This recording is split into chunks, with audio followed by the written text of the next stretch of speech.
Life is just a minute, only 60 seconds in it, forced upon you, can't refuse it, didn't seek it, didn't choose it, but it's up to you to use it.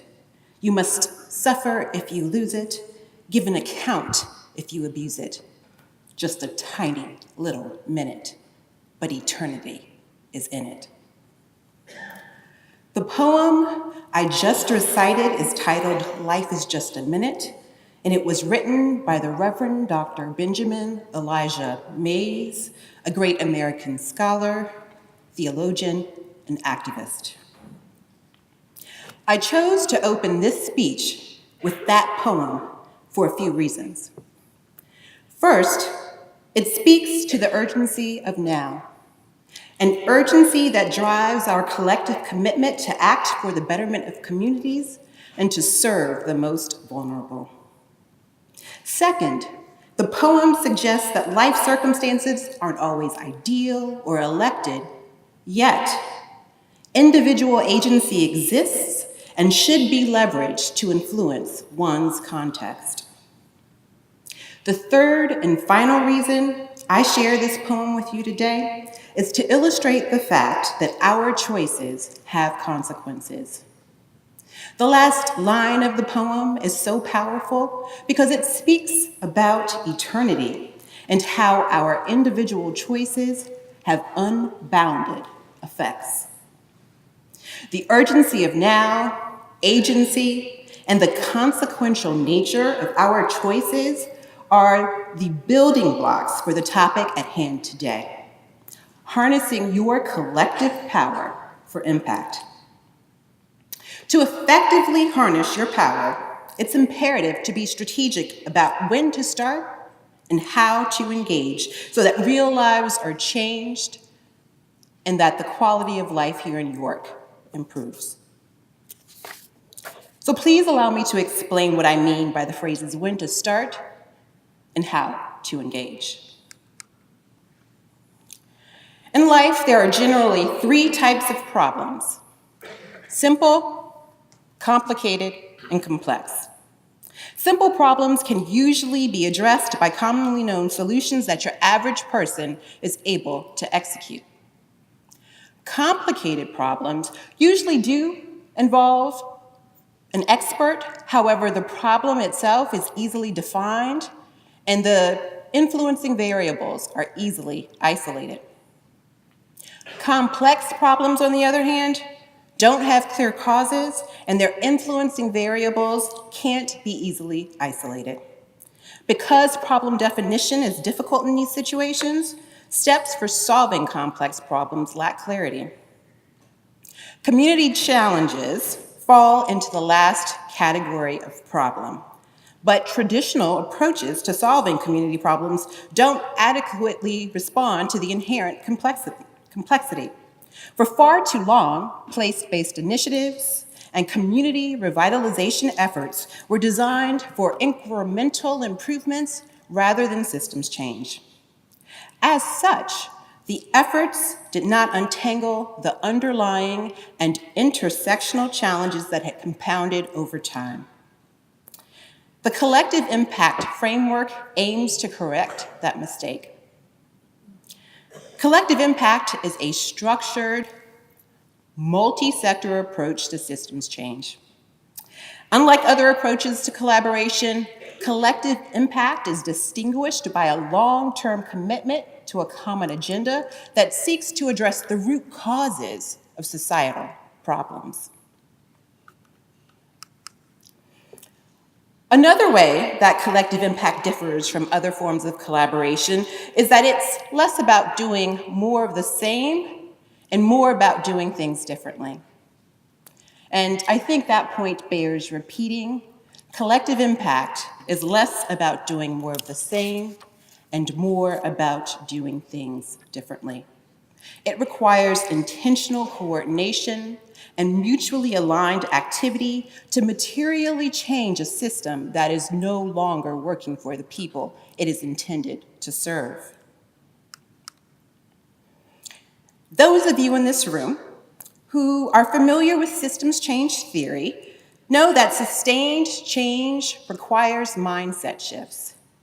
And in the case for collective impact, that means there needs to be a reorientation from technical solutions to adaptive ones, from a focus on evidence alone to both evidence and relationships, move from pure expertise and content focus to one that equally values both content and context, an understanding that there are no silver bullets in life and that partial fixes along the way, consistently adhered to, will help you get to your desired end state. And last but not least, it represents a move from the hoarding of credit and leadership to a more distributed model.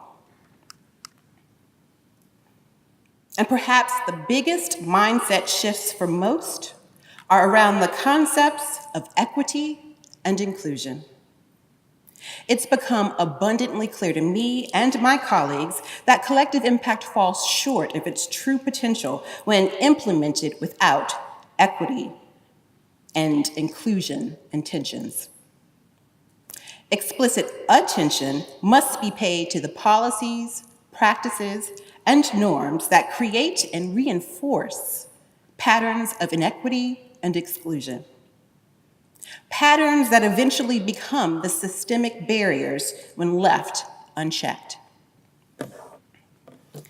Now, honestly, when I share this slide with people, I typically pause at this point because I know that the concepts of equity and inclusion can cause anxiety in some. I get it. Our country, our communities have yet to learn how to talk about these topics. But if you truly want to harness your collective power in a way that leads to sustained results, that means everyone will have to step outside of their comfort zone at some point or another. In fact, occasional feelings of discomfort actually represent progress. And so I say to you, it's probably something to expect, look forward to, and understand that I think the world has yet to see a collective impact effort that has been 100% anxiety-free. Now that the conceptual track work has been laid for collective impact, let's get into the operational detail, starting with the go, no-go decision. There are 4 readiness factors that my firm, FSG, uses when working with clients who are contemplating large-scale, cross-sector collaboration. They are the presence of influential champions to lead the work, a commitment of human and financial resources for at least the first year of the work, a history of collaboration and organizational trust that already exists in the community, and a strong sense of urgency. If these 4 readiness factors don't exist, we tend to recommend that communities hold off on engaging in collective impact. Instead, we believe communities should first prepare themselves for success by attending to these variables, making sure that they are ready to start right. When we double-click a little more in the operational components of collective impact, you will see that the formal framework has 5 components, 5 conditions. And I will ask you not to think of these 5 conditions as ingredients from a off-the-shelf recipe, but rather the basic components for any successful collective impact endeavor. First, we have the common agenda, and essentially the common agenda accomplishes 2 things. It creates a shared understanding of the problem, and it creates an agreed-upon framework for change.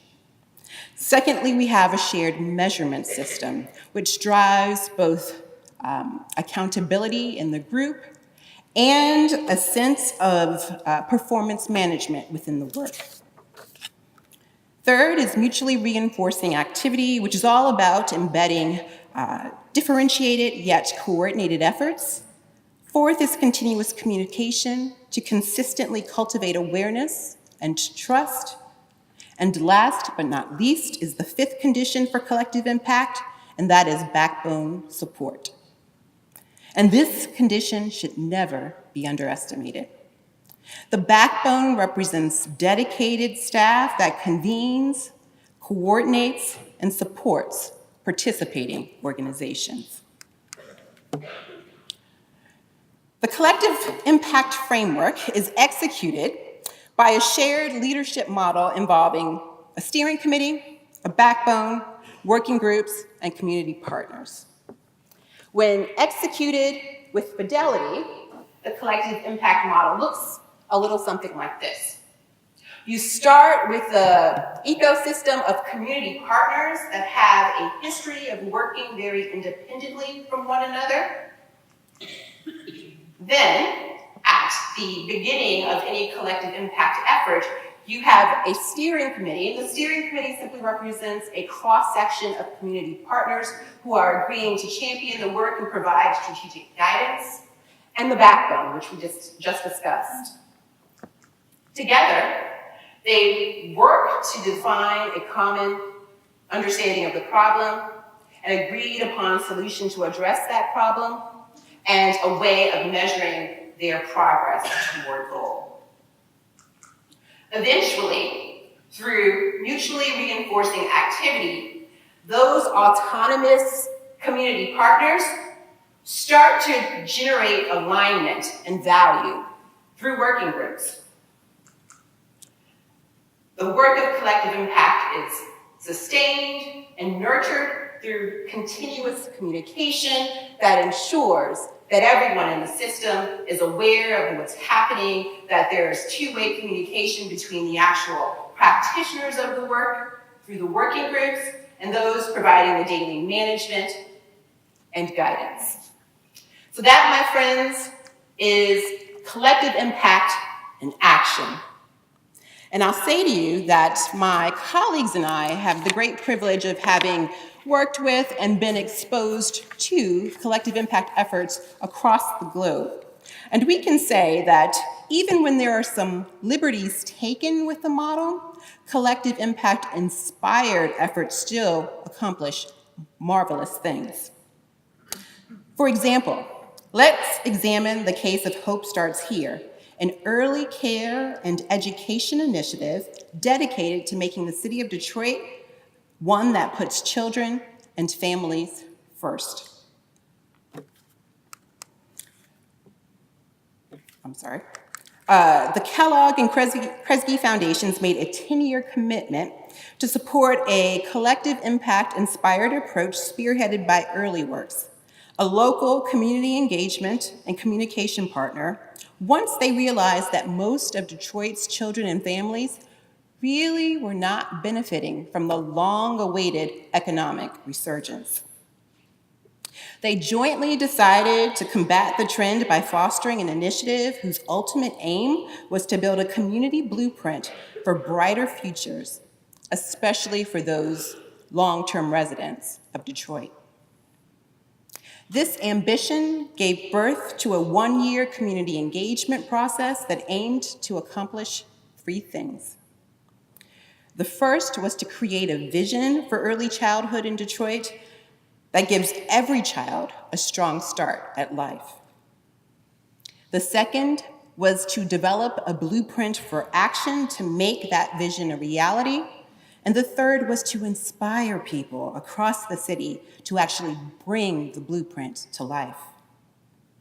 The process was extremely inclusive by design, so much so that 18,000 men, women, and children within Detroit city limits contributed to the process in some fashion. The engagement was guided by a 23-member steering committee and 6 different strategy teams that ultimately informed the blueprint that is anchored to the 6 strategic imperatives for action captured on the screen before you. Before they got started in earnest, the Hope Starts Here Steering Committee determined their collective action would be guided by the principles of equity, evidence, a relentless focus on families, and community leadership. Community outreach took the form of public workshops.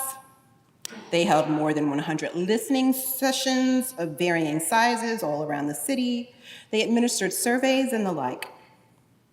They walked the talk on authentic community engagement and inclusivity by providing childcare, meals, transportation, and stipends to increase parent participation.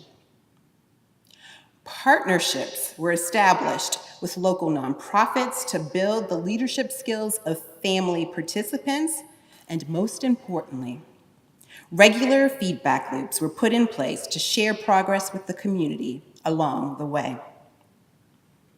Fast forward approximately 4 years, and Hope Starts Here is implementing these 6 strategic imperatives among a great deal of community support and goodwill.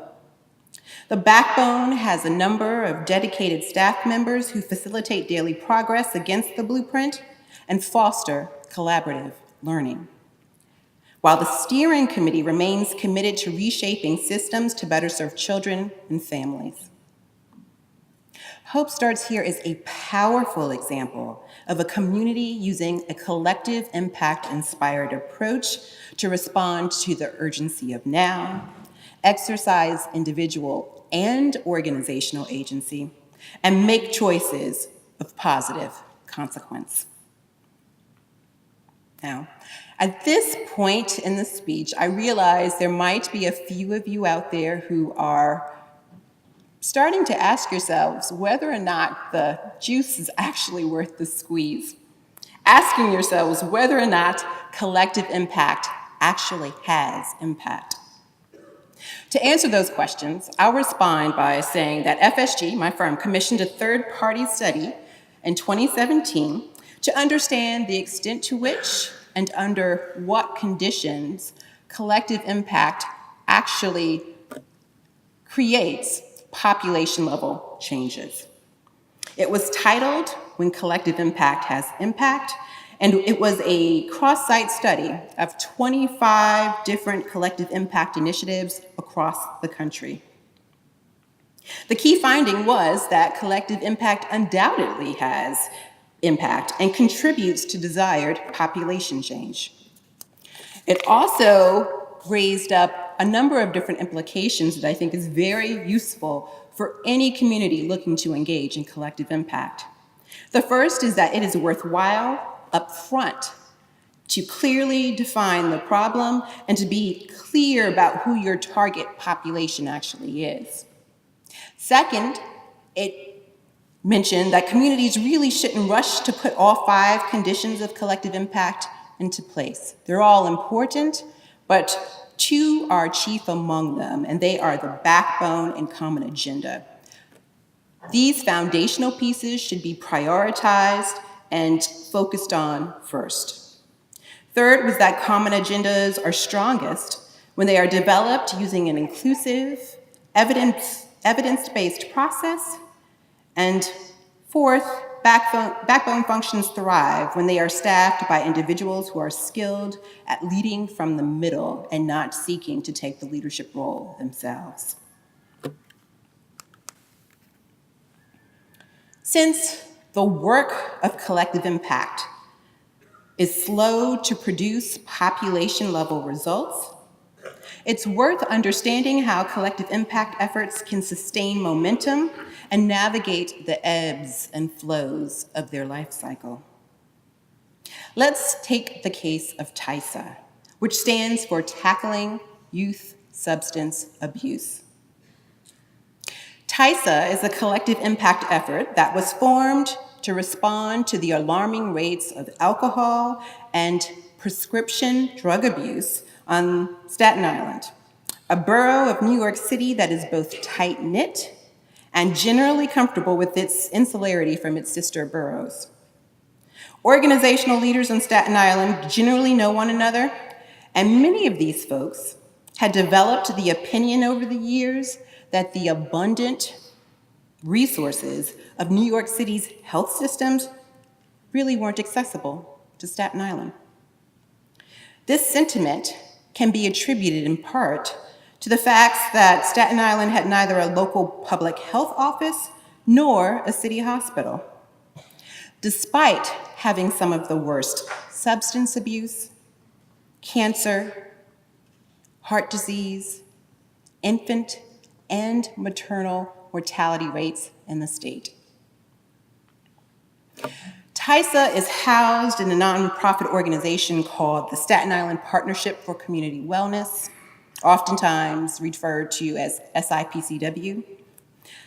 And a few of its members connected with the executive director of the Staten Island Community Foundation at some point to discuss ways that SIPCW could identify and tackle one of the borough's many pressing health problems. The foundation suggested collective impact be a consideration and brought in my firm to assist with the exploration process. Within weeks of agreeing to collective impact as the approach for change, the thought partnership tent was broadened, and this now broad tent eventually became the steering committee for the effort.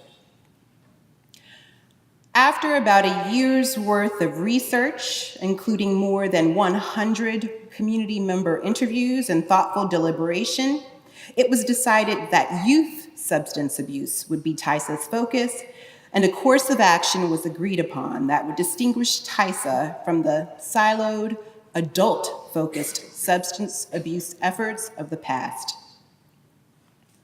Of note in this case is the fact that sectors and individuals who typically do not participate in public health efforts were contributors to this process, meaning the police department, the Department of Education, the district attorney's office, and the press all had as equal a hand in shaping and supporting the effort as the Department of Health, hospitals, and physician service providers. Within the first 4 to 5 years of its existence, TYSA achieved a few legislative victories and started to see population-level results. Between 2008 and 2014, prescription painkiller use decreased by 83% among 7th through 12th graders, 83%. Furthermore, between 2011 and 2013, opioid overdose deaths in Staten Island decreased by 32% overall, even as overdose deaths increased in the broader context of New York City. Signs of population-level impact in this case started to surface sooner rather than later. But 3 potential threats also started to surface sooner than one would have expected. The first was that the early wins against prescription drug use were becoming increasingly overshadowed by a rise in heroin use and other street drugs. Second, the original members of TYSA's steering committee, most of whom held high-level decision-making positions in their organizations, began to become fatigued and less engaged, and had started to delegate their steering committee responsibilities to mid-level managers who had no authority to speak on behalf of their organizations. And third, TYSA was becoming overly identified with its very dynamic and very effective backbone leader. These challenges are not unusual since all systems, including collective impact initiatives, experience ebbs and flows. TYSA, like many organizations before it, looked to push past their immediate challenges by refreshing its steering committee's commitment and composition, shifting the way it brokered external relationships so that TYSA staff beyond the executive director played more prominent roles and adapting its focus to respond to the borough's changing substance prevention needs. The staff at TYSA understood that when you succeed at transformation, the net result is that transformation almost always changes you too. York County, you seem to be at the edge of something transformative. In what ways can you build upon your existing efforts to better harness your collective power, to create a more pronounced response to the urgency of now? How might you use your agency to start working with your peers in newly aligned ways? And how can you better, collectively ensure that the choices of your organizational efforts don't undermine the efforts of another organization trying to improve someone's life? I'll close us out where we began. Life is just a minute, only 60 seconds in it, forced upon you, can't refuse it, didn't seek it, didn't choose it, but it's up to you to use it. You must suffer if you lose it, give an account if you abuse it. Just a tiny little minute, but eternity is in it. Thank you.